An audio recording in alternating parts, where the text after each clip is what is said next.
নমস্কার সকলকে। আজ আমরা মানব জীবনে 4টি আশ্রম সম্পর্কে জানব। বেদে মানুষের আয়ু 100 বছর ধরা হয়েছে।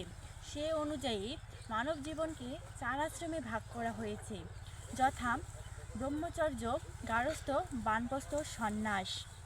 প্রত্যেক আশ্রমেরই কর্তব্য, কর্ম ও সুন্দর ও সৎ উদ্দেশ্য রয়েছে। এখন আমরা এর সম্বন্ধে জানব। 1. ব্রহ্মচর্য আশ্রম। ব্রহ্মচর্য শব্দের অর্থ হচ্ছে ঈশ্বর ও বেদের জ্ঞান প্রাপ্ত করা ও নিজের ইন্দ্রিয়কে সংযত রাখা। কমপক্ষে 25 বছর পর্যন্ত যুবক এবং 16 বছর পর্যন্ত যুবতীদের ব্রহ্মচর্য আশ্রমে থাকা উচিত। ব্রহ্মচারীর প্রধান কর্তব্য হচ্ছে বিদ্যা লাভ করা।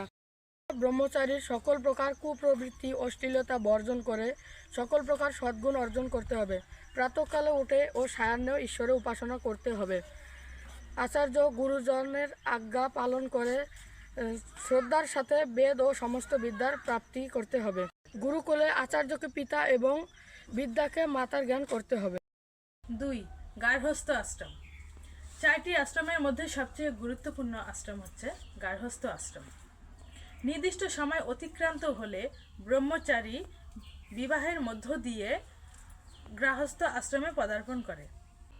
বিবাহের মাধ্যমে পতি পত্নী সংসার ধর্ম পালন করে, যার মাধ্যমে বংশধারা চলমান থাকে। গার্হস্থ্য ব্যক্তিদের কর্তব্যগুলো হচ্ছে সকলের সঙ্গে প্রেমপূর্বক ব্যবহার করা, সকলে মিলে উত্তম কর্ম করা, পতি পত্নী পরস্পরের প্রতি সমস্ত দায়িত্ব পালন করা।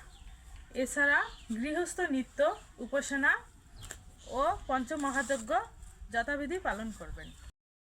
3. বানপ্রস্থ আশ্রম।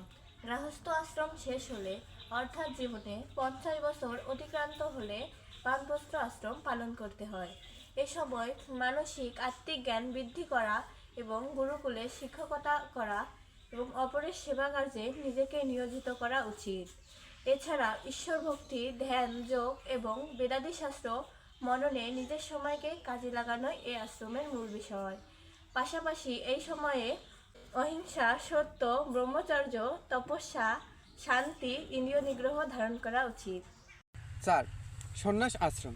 সমস্ত মোহ আদি আবরণ এবং পক্ষপাত শূন্য হওয়াকে সন্ন্যাস বলে।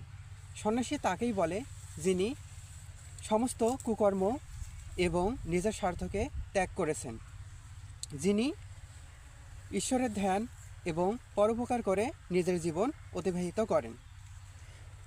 সন্ন্যাসীরা ধন, পুত্র, যশ এসবের ইচ্ছা থেকে ঊর্ধ্বে উঠেছেন এবং সর্বত্র নির্ভয় হয়ে ধর্মের প্রচার করেন, অধর্ম, অন্যায়, অত্যাচারের ঘোর বিরোধিতা করেন, সমস্ত প্রাণীদের প্রতি প্রেমদৃষ্টি রাখেন। এমন সত্যিকারের সন্ন্যাসীর সংখ্যা সমাজে যত বেশি হবে তত তাড়াতাড়ি সমাজের উন্নতি ও মঙ্গল সাধিত হবে। মানব জীবনে এই চতুরাশ্রমের বর্ণনা বেদ, উপনিষদ, গীতা সহ সকল শাস্ত্রেই পাওয়া যায়।